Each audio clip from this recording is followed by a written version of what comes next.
it's not about an individual or sort of a pair of individuals. It's much greater than that, because in order to compete at this level, you cannot just have your ego and just want to win. You have to really let that go and absorb and be a part of a much greater force, if you like.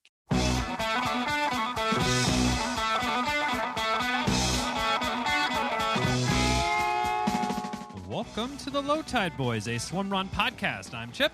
And I'm Chris, and this is episode 62 of the show. Now, we know that we always say that we're super stoked about the guests that we have on the show, but while it's true, this week is no exception. On the show this week, we have Carl Eneroth. He's the filmmaker behind the forthcoming documentary, All the Way, the Making of Swimrun Champions. This film chronicles the journey of George Bjälkemo and Pontus Lindberg, who we've had on the show before, as they prepare for the ÖTILLÖ World Championship. But this film is really so much more than that. It's really a window into the sport of swimrun and why it's awesome. The free online premiere of the film is scheduled for March 24th, and we highly, highly encourage everyone who loves swimrun to check it out. We also encourage anyone who loves someone who loves swimrun to check it out. I know Chipper and I, we made our spouses watch it just to give them, hey, this is what we're into and this is why, because we think this film is awesome. So anyway, we'll talk about that more a little bit later in the show. Yes, now to shout-outs and feats of endurance. So there was a lot of enduring going on this weekend with the 4x4x48, or also known as the Goggins Challenge. And one of our award-winning friends and friend of the show, writer Adam Skolnick, back on episode 28, completed this task, this feat of endurance. Yeah, unnecessary feat, if you will. So Adam, you also can hear him on Rich Roll's podcast. He has been there. He's a regular member on the Roll On episodes there. Yeah. But you can hear him talk a little bit about his training. But he was really looking forward to this. And if you followed along on his Instagram stories, he gave updates along. It was a really cool thing to see him get out there and do it. We know he's a new dad, so we know the struggles of sleeplessness and all that stuff that comes along. But absolutely. Kudos, Adam. I also think, putting it on blast, hey, I'm doing this, and he's a public figure. He is a public figure now, yes. And for folks to be like, he's just saying, hey, I'm going to do this. So all you millions of listeners on his podcast and all the people on Instagram and stuff, I mean, he it's ballsy. There's some accountability. He had accountability, and I know he's good friends with David Goggins, and he's super proud of him, I'm sure. But it's really great. It's really cool to see him step out of his comfort zone and just get it done. It was awesome. And we noticed a few folks in the Low Tide Boyz Strava Club also doing the Goggins Challenge, the 4x4x48. So big congrats to Ben and Tony and anyone else who we may have missed that completed that feat of endurance. Bumper stickers on the way. If you would like to earn the Feats of Endurance bumper sticker, be sure to head on over to Strava. Just search Low Tide Boyz, and you'll find all of our friends of the show, fans, and swim runners from around that you can dole out and receive kudos ad nauseum. So go do that and enjoy. Now for This Week in Swimrun, powered by RaceID.com. Hit that intro music.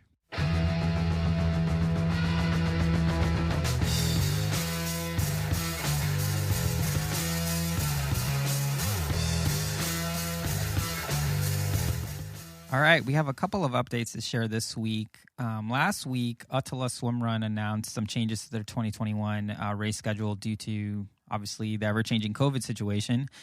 ÖTILLÖ Malta has been postponed. It was supposed to happen in April. It got postponed to November. And unfortunately, their race, Isles of Scilly, has been postponed to 2022. We know that race is a really special one. Yeah. That's on my list, our list. My list is our list. Mm-hmm. So we hope that the schedule will remain static from here on out.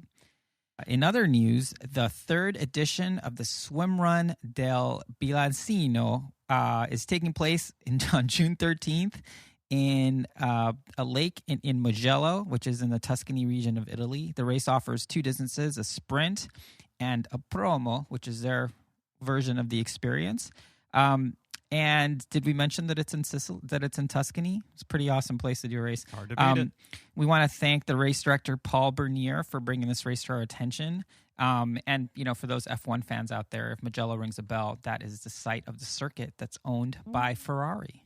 Just their test track. It's their test track. No big But it deal. was also on the circuit last year. It was one of the races they put on for COVID. So, and they're going back this year, which is great. Anyway, digressing back, the Trans Cape Swim Run took place over the weekend in Western Australia. The race was completely sold out, which is great. And photos on Instagram really showed an epic day for racing with really cool terrain. And of course, a ton of smiling faces, which is par for the course for Swimrun. Always. That's it for this week. Feel free to email us, tip us off of any events or Swimrun news that you'd like for us to share on the show.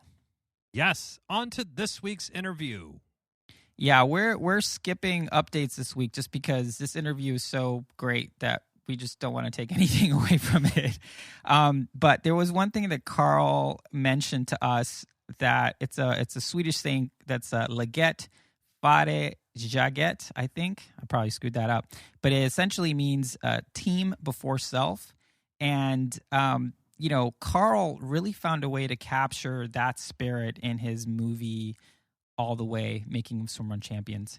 In the film, Carl shows the magic of the sport in a multi-layered way that we really haven't seen presented before. It isn't just, a race film, hype movie or something like that. Like, it's really telling a story and following George and Pontus, two world-class human beings, athletes, and previous guests of the show. Not that has any bearing on their world-classiness. Doesn't hurt it, though. Does not hurt at all. So the movie follows them as they train for the 2018 and 2019 World Championship, but the film interlaces interviews from previous winners, giants of the sports with race footage, and successfully makes the case that swimrun is really a hero's pursuit. And that'll make sense when you listen to the interview. In this interview, we really chatted with Carl about how he got into filmmaking and how he discovered swimrun and what was the spark that kind of led him to want to make this documentary.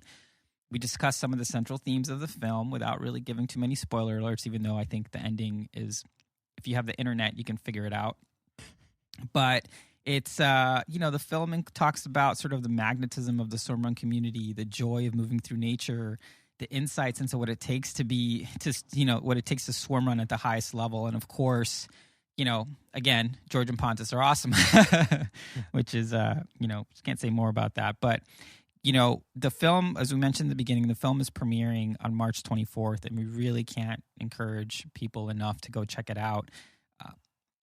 But yeah, I think with that, we should just get into it because this interview's packed. Really enjoyed talking with him, and I think it's a good one. It's a doozy. So head on over after you're done listening to the interview. Head on over to alltheway.se, and that's the home. That's the internet home of All the Way. And you can view the trailer, where to sign up for the premiere, and all that good stuff. And yeah, so without further ado, Carl, director, All the Way, Making of Swimrun Champions. Stockholm Social Innovation Labs in the house. George and Pontus. Also in the house.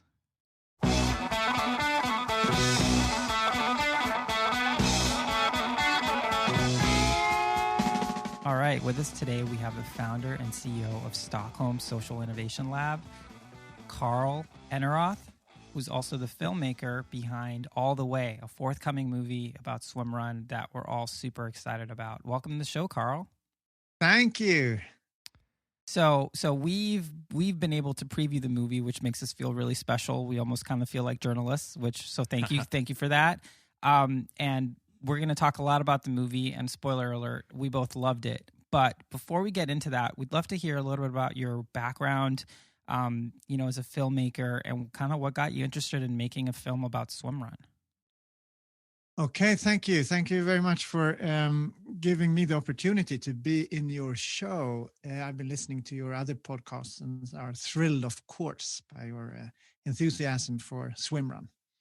Well, my background as a filmmaker, I've been doing this for 5 years. I'm a latecomer into this and with no formal education really within filmmaking.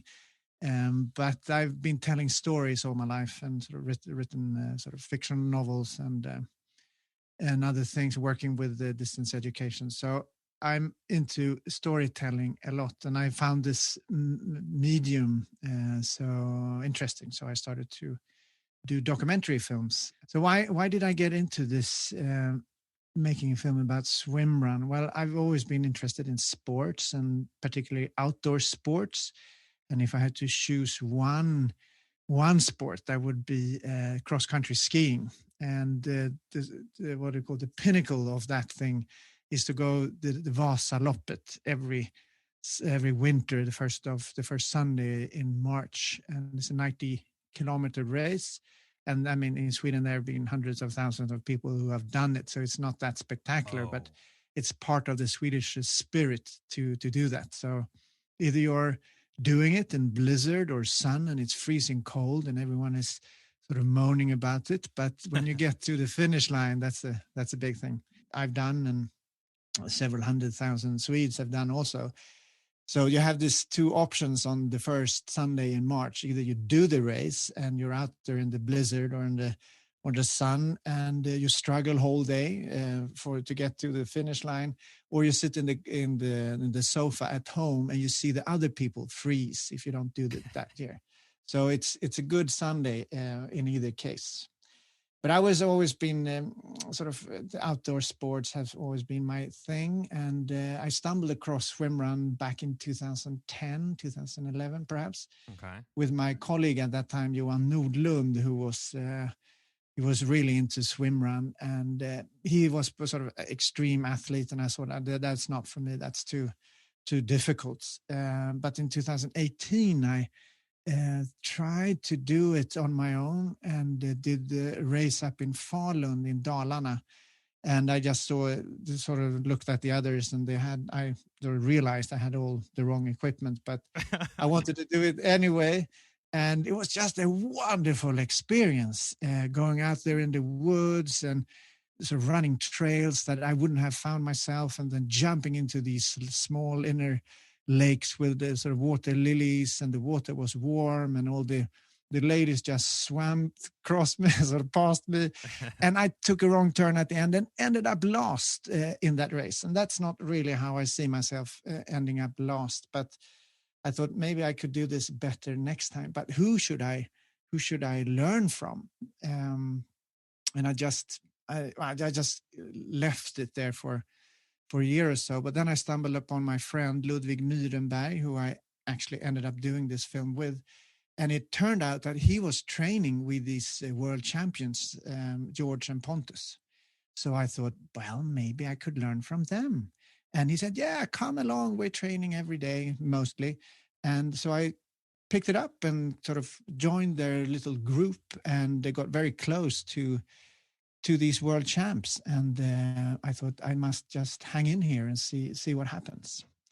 So that's how I got into this swimrun. Awesome. And I love the first time, and I distinctly remember Chris and I's first swimrun experience as well. We had grand hopes of going out and practicing, every weekend for months and months before a swimrun. But here we were on race day at the start line. We hadn't quite done one yet. So we're standing there and we're looking around. We have all of our gear, and we think we did a pretty good job with the gear. And then we're looking at these people who are clearly, we're like, oh, they're definitely European. And like, well, they have so much different gear than we do. This is a little bit concerning. Have we missed something? Did we miss the memo on this giant pull buoy? How do you even buy one of these? What's going on here? So, but a little bit of foreshadowing, it sounds like you kind of had the swimrun flow on that first experience with kind of just the freedom of just being in nature and moving throughout. And that's kind of what got you hooked, it sounds like. Yes, I mean, I think we all experienced that in the first experience. Not control, you can go wherever you want, and it's this childish that you do as a boy, just sort of go out there in woods and run about with no real purpose, or just for the fun of moving. And now you go into the water and you scramble along, you try to get everything in place and up again, and it's full of joy, just so fun, really. That is the feeling. You're cheering people along, and you're tagging, and you're sort of pulling up people, and they're pulling up you, and you sort of there's a laughing thing about it, I guess. which is a big laugh, just at least in the beginning. Then it becomes a bit but, yeah. It's really fun, really fun. So Carl, so you're hanging out with George and Pontus. So we've had the pleasure of interviewing them, and we think that they are just, not just amazing athletes, but just really great people. And I can't think of anyone who loves swimrun more than they do, and are better ambassadors for the sport than they are. So you're hanging out with them, but where did you get the idea? It's like, you know what, we could probably make a really amazing film that features the sport and sort of their journey. Where did that come up? Well, when I do documentaries, I usually go about it in the similar way. First, it has to be a spark in myself, just not sort of an intellectual idea that this will probably be good, but I have to feel the passion as I have to carry it for many weeks and many months. So that's the first thing, to have sort of the spark and get excited about it. But then it's also the access. I need to have access to these people, in this case, Pontus and George, and I need a middleman. And this was Ludwig then, who could sort of vouch for me and sort of bridge the trust that who is this guy? What will he do with the things? Because, no contracts are given. It's not even a handshake. It's just sort of, okay, you're here. Well, do what you want. And so it's a part of a respect, and you have to be part of that community, and that's a trust issue. And I need access, and I had that access with Ludwig. And then another thing is then so are these the top guys in this? Are these the culture bearers? Are they the best in the field in what they're doing? And of course, there are many who are best in the field, but these are best in the field in what I saw. And lastly, and most importantly, is this people I want to hang out with. Are they humble, grounded, nice people that are sort of not having an attitude, or just being very friendly and open. And that's really what they are. Pontus and George are really good folks, really good people. So I think they fitted that with flying colors, all the criteria. They did, and they're excellent ambassadors. And I think what traits that kind of have reared up are this just being a genuinely a good person. And it seems that everyone in the swimrun community kind of has a similar vibe, if you will, and that's what makes the community so well. And Carl, do you kind of think is that a tops down thing, or is that just everyone doing it? Like at the pointy end with George and Pontus, one of the best men's team, all the other men's teams, mixed, women's, whatever, everyone's kind of that same way, really accessible, friendly, welcoming. And is that what is creating the sort of the magic of swimrun that's helping it along? Yeah, I think that's a very interesting question. I think it's been a small community, at least in the beginning, before it sort of exploded in 2017, perhaps. So it was these crazy people who just enjoyed what you and me we're enjoying also, just to be out there in nature, and no one is sort of telling us what to do, but we're just exploring and trying to overcome the cold and the long runs. And so it's this community where like Daniel Hansson, one of the top guys, also said, it's like the free fight of fitness. So there are very few rules, and you have just then to not even conquer, that's the wrong word. You have to adopt to nature to really make that flow with you. So you have to adopt yourself. And in doing that, and if you talk to the top guys, it's really not about sort of battering, and it's more of coming into the flow of nature and feeling that and adapting yourself. Otherwise you get hurt, or otherwise you won't last the whole thing. And if you are in that place, you are a humble person, although you have a high ambition. But there's the humbleness that you are part of a much greater thing like nature that you cannot overcome. You have to be a part of it. So I think it sort of fosters all of them, and well, us included, as we're part of this, to really be humble to what nature gives us. And when we are humble, we also are filled with this energy that nature gives us, and that just sort of, you can see it in the eyes, just the joy of it, just the joy of moving. Definitely. When you're in connection with something greater. definitely. So also your question there, I think it's everyone. I would say it's not only the top people, but the Pontus and George, they're good at sort of building a crowd around them. So help them motivate their training, which is a lot of training. But it's also what they do is they have this group around them. So they carry the group with them in order to get their energy also. And as you will see in the film, there's another by Ulrika Rosenbaum, who invented actually the word Swimrun back in 2012. Yeah, we love she her. said that we're all pulling each other. And I think that's a really nice metaphor, that we're actually pulling. All the race is pulling each other. You pull 2 and 2, but you also pull the others to outperform themselves and sort of endure when everything says you should stop. But the whole train is going, and that is also a movement, which is fantastic. I think there's a third character in this film besides George and Pontus, and that's really the Stockholm archipelago and ÖTILLÖ as sort of the race that is sort of, in our mind, it's already mythologized, but I think this movie really mythologizes sort of the uniqueness of it.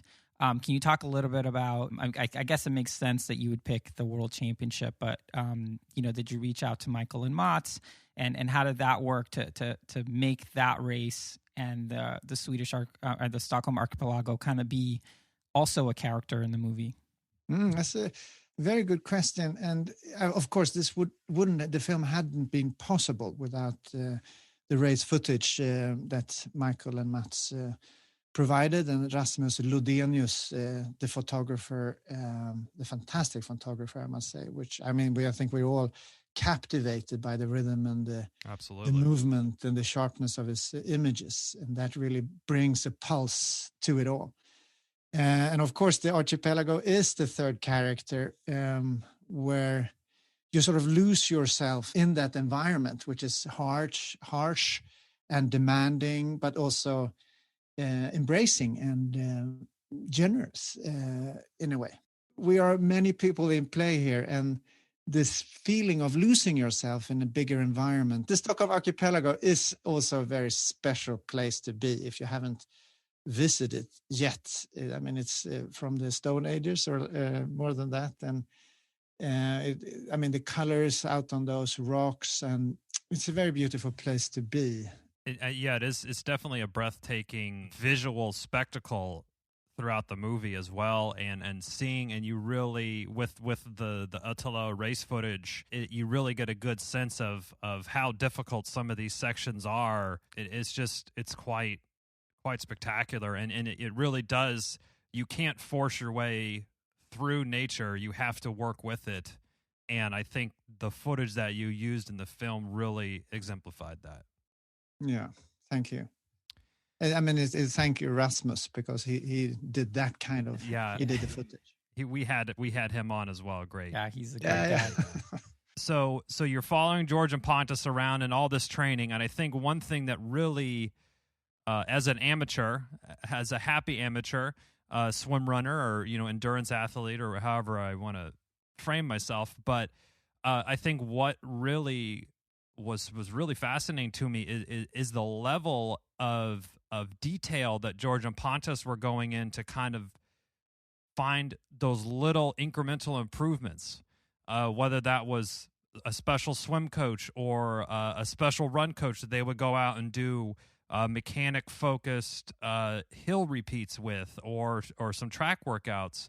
Which one of these kind of incremental gain areas was something that you as a quote unquote amateur endurance person was most surprising to you? Now, I think you picked one with Fredrik Silén here, the run specialist, technique specialist. And one must assume that George, for example, and Pontus are really good runners. Otherwise, they wouldn't be at the top they are. Yeah. But they sort of start off with saying that, well, I look at you and there's so much to do.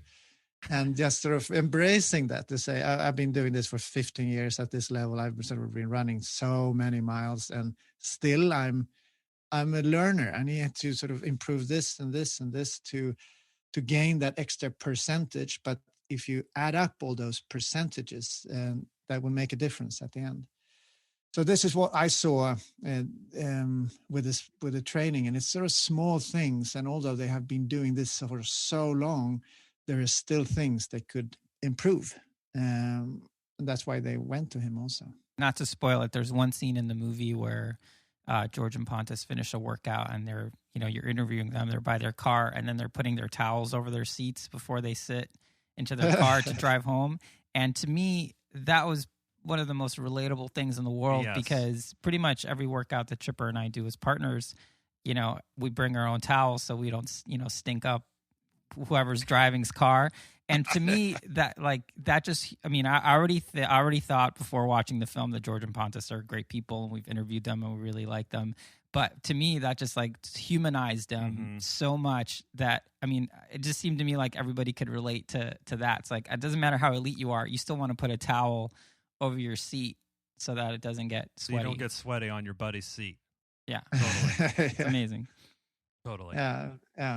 Yeah, they're really nice people in that sense also. So let's talk a little bit about kind of the mechanics of how this film was made.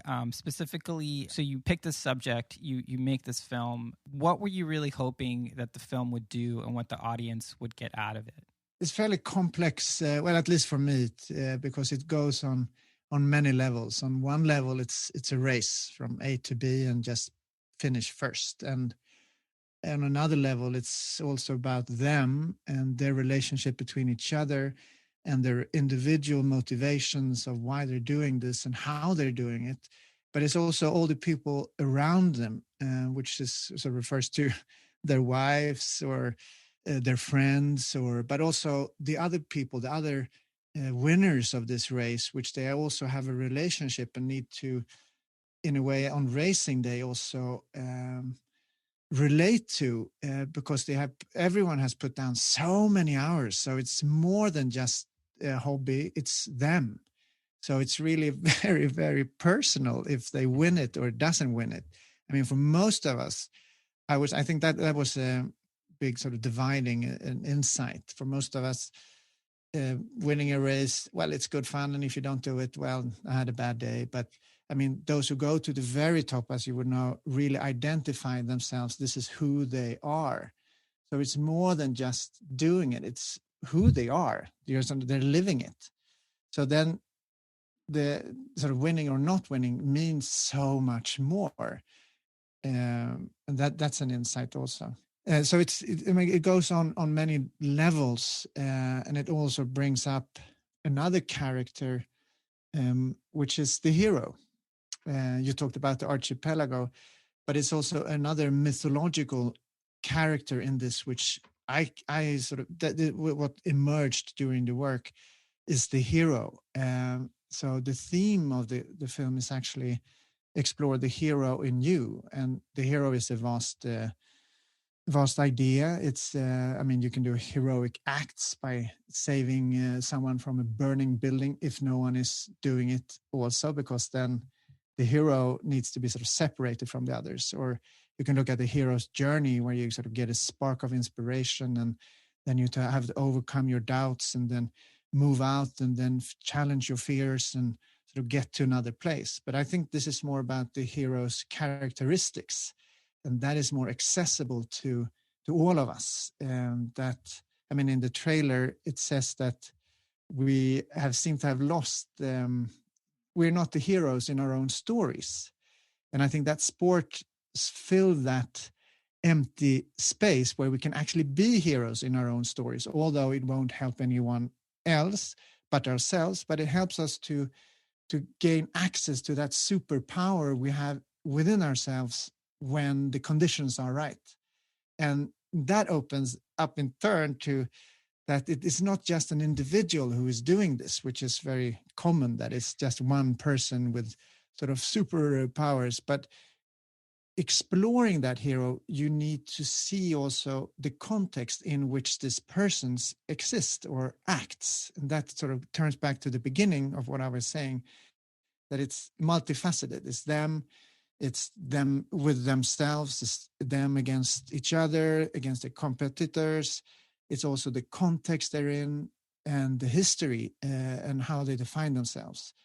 But learning and being more aware of that will also help people, I hope, to explore the hero in themselves in everyday life without doing sort of fantastic deeds like Gandhi or Nelson Mandela. But what can I do and how can I improve what I do to be the hero in my life? And I think that was very, very interesting and interesting for me also to explore what that hero could be. Oh, definitely. Now, I mean, that's really cool because I think when you watch the film, again, thank you so much for letting us preview it. One of the things you really get out of it is kind of this idea that, you know, a lot of the limits that are in front of you aren't real. Whether it's a body of water that you can just swim across if you're swim running, or just what you think your personal limitations are. And a lot of that stuff is mental or whatever. And the idea that you can make a heroic act in the moment while you're racing, whether it's supporting your partner or going a little bit harder or whatever it is. I think it's something that I never thought about it that way until I saw the movie. And it definitely made me love swimrun even more than I already do, which is kind of hard to believe. That possible. But it seems like we're not the only ones that have, I mean, who are we? We're just a couple of guys, but this movie has been really well received at film festivals. Can you talk a little bit about, you know, how that's been? It seems like, you know, that's been submitted to a bunch of film festivals, is winning all these awards. What's that been like? Yeah, that was surprising for me because I've always been very focused on the live screenings and getting people to theaters and having people come and who share this interest, and they get to meet each other, they get to meet the people who are in the film, and that's really a sort of great experience. But now with the COVID pandemic, that's not possible. So we had one planned in November, and that has to be canceled, a whole week of screening. And but at that time, I really needed to revision or reimagine how am I supposed to sort of move out with these images or these films. So I started to sending out to one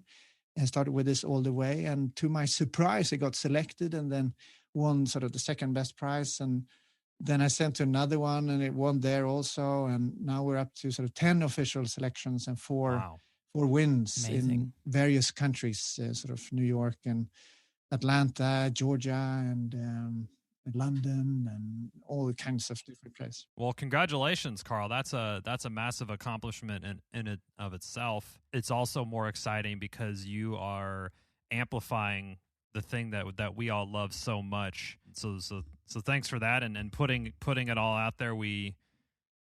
I don't know if they're going to let people like me and Chris vote in these type of things, but you know, we would vote for you. Yeah, I'm pretty sure we'd have to at this point recuse Do we have ourselves. to be a SAG member or something? We'll apply for a card. No, I mean the film festival there are many film festivals, and probably the most of them you have never heard of, and but there are professional guys on the other side, and they're selecting and see. I mean, from their side, if there's the tempo is right and the drama is working or the conflict is there and the tone. So I mean a number of criteria, but it does help to spread the word. I would say so. Yes. I think your subjects, George and Pontus, had naturally some great story arcs over the years that you kind of unfolded. Or boy loses girl, then gets girl back kind of situation. You know, we kind of know what we're talking about here with the ÖTILLÖ World Championship and boy being George and Pontus. So we have some kind of flow throughout the movie, which was really awesome to kind of see that naturally happen. And one thing that really draws Chris and I to swimrun is kind of the magic of the partnership of doing this event so closely synced up with some other human that it just kind of is on this whole another level. And I think you really showcase that excellently in your film. Is that how did you kind of approach showcasing the uniqueness that swimrun has of the partnership? Yeah, and just like a little corollary question to that, do you think that helped in the film festivals, like capturing that sort of that relationship between George and Pontus? Yeah, on the last question, I'm not really sure what captured them. I mean, I've sent in another my other films also, but they are usually they sort of I wouldn't say that, but they get selected and maybe they win and don't win. But this one is either you win it or you don't. So it's sort of either or.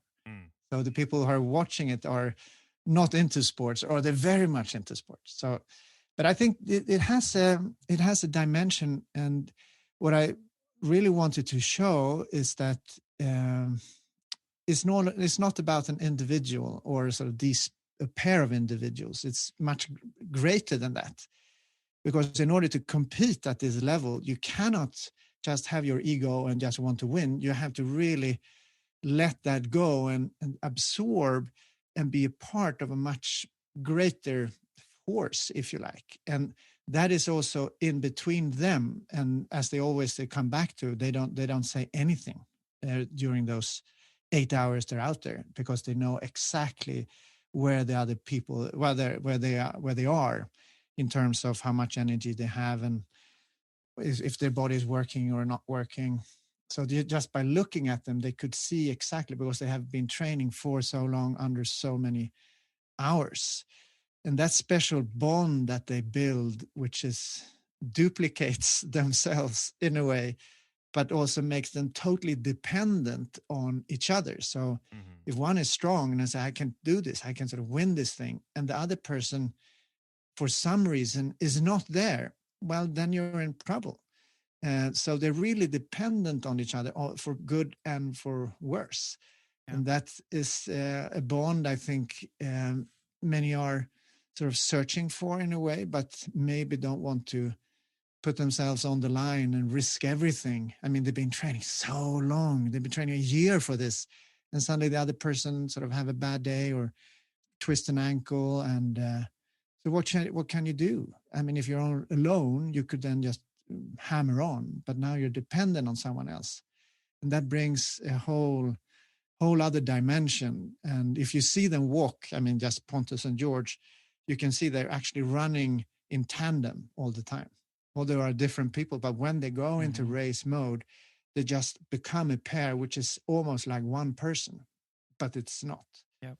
So that's a really interesting dynamic in that, and I really think they're supporting each other with that, and they are so confident that the other person is really giving everything he has, everything. Yeah, when in our own sort of amateur, back of the pack races that Chipper and I do, we really feel like, our role, whether it's spoken or unspoken, is to try to bring the best out of the other person, out of your partner, and whether that means pushing them, making sure they're eating, taking in nutrition or whatever, or cheering them up if they're having a low point. It really is. The more in tune you are with your partner, the better the experience you have. And obviously, you can do better, race faster, whatever it is. But it becomes the flow of being in that space, I think, is enhanced. Where we really don't have to communicate that much because you're tethered together. You have your tow line, and you kind of can feel that. But I think the movie does a really good job, and not just with George and Pontus. I mean, you interview a bunch of people. As you mentioned, you interview Erica, you interview Annika Eriksson as well as Daniel and Kristen Larson, and these are and as well as previous winners, and it's really interesting. Like, it seems to me one of the themes that comes through was sort of accepting the difficulty, and you really only feel the joy of achievement by having it be really difficult. Was that a finding that surprised you, or while you were making the movie, is that something that seemed like, oh yeah, well, that seems obvious that these people would identify with pain? No, I mean, nothing is obvious. Well, at least for me, or if it's obvious, then it can be challenged. It can be challenged as well. Pain was one thing, but I remember sort of a pivot moment with Paul Kroschak, and I sort of came at him the usual way, like the amateur do. So, how does it feel? How can you do this? And how can you really put yourself into this hardship? And why do you do it? And he just looked at me and he said, well, if you don't understand it, if you can't see what I'm doing, I can't explain it to you. You must feel it yourself. You must feel this urge. Otherwise, I cannot explain it. And then, of course, you could explain different things. But I think you have to share this attitude of really wanting to go to your own limits and then pass them. And that's for fun, but it's also, that's where you feel most alive. I mean, everyday life is nothing compared to that peak experience, which is really hard and really a lot of pain. But the joy on the other side of that, or in that moment where you feel so much alive because you feel your whole body and nothing is working and you're struggling with everything, that is an intense experience of being alive. I wouldn't do it, but they do it.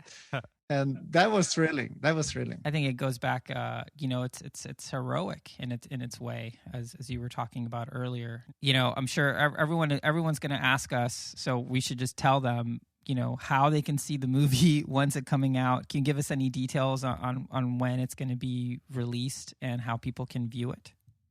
The online premiere is on March 24th at 8 p.m. Stockholm time, which is plus 1 hour then from London. And there will be a landing site, but all is accessible via my own. This homepage is alltheway.se, www.alltheway.se, and there's a link to register for the online event, which is free, of course. And if you want to donate to Skärgårdsstiftelsen or the Archipelago Foundation, that is most welcome, but you don't have to. But after that, the online premiere, it will then be available via Vimeo, but then you have to rent it. So go to March 24th if you want to see it for free. Yeah, we'll have all that stuff in the show notes so you can go over and check that out. But well worth your hour and 3 minutes or whatever it clocks in at. Yeah, it was 1 hour and 20 seconds. 1 hour and 20 seconds. Excellent. A little long there. Sorry, Carl. Yeah. No. That's to get it over a feature film, because a feature film is 1 hour. So I had to get it over a feature film to compete in that category. Nice. Okay, nice. So we can't encourage people enough to go see this. We think it's amazing. I think it showcases the sport of swimrun in a great way. In many ways, it's a love story about the sport, but also about being in nature. And I think the way that even your interview with Michael from ÖTILLÖ, I think the way that he describes essentially the race that he's been producing for the last 15 years, I think even that, it's almost like he's like the high priest of swimrun in a way. And I think there's so much value that people get from the sport. I think like you and I have spoken about, Carl, I've already drank the Kool-Aid on swimrun, but I think it's safe to say if I hadn't, I would have been drinking it while watching the movie, because it was just so captivating and such a great way to feature the sport and feature the World Championship that, just speaking for myself, and I think I can speak for Chipper, we both really loved it. You can. Oh, thank you. That warms my heart. And also to spread the word about swimrun, because that's accessible to many, and just go out there and try it. That's, one of the main things here, really, to go out and do it yourself. Yeah, well, Carl, thank you so much for taking the time to chat with us and tell us about the film. We're very excited for it to premiere, for everyone to check it out. Yeah, we'll make sure we link all the information in the show notes. So thank you so much for being on with us, and best of luck with the remaining film festival entries. Oh, thank you. The pleasure is mine to be on your fantastic show here with the Low Tide Boyz. Thank you. Thank you, Carl. Thank you for listening to the Low Tide Boyz, a Swimrun podcast. Make sure to subscribe wherever you listen to your podcast and leave a review on iTunes if you're so inclined. You can also sign up for a newsletter at lowtideboyz.com. That's boys with a Z. And check out our meme page at The Low Tide Boyz on Instagram. If you have any questions or suggestions for the show, drop us an email at lowtideboyz@gmail.com. We'd like to thank Writing Easy Records for our show music, and of course our wives for their support and tolerance of our swimrun activities, hobbies, and other bullshit we do. Finally, you can support our efforts on Patreon. Until next time, get out there and go for a swim. And then a run. And then another swim. Then another run. And then another swim. And then run to the finish line. And just keep going until you're done. Yes, or until run you to cross the finish line. Or run to the car. Or run to your car. Somewhere. Just keep running. Peace. Peace.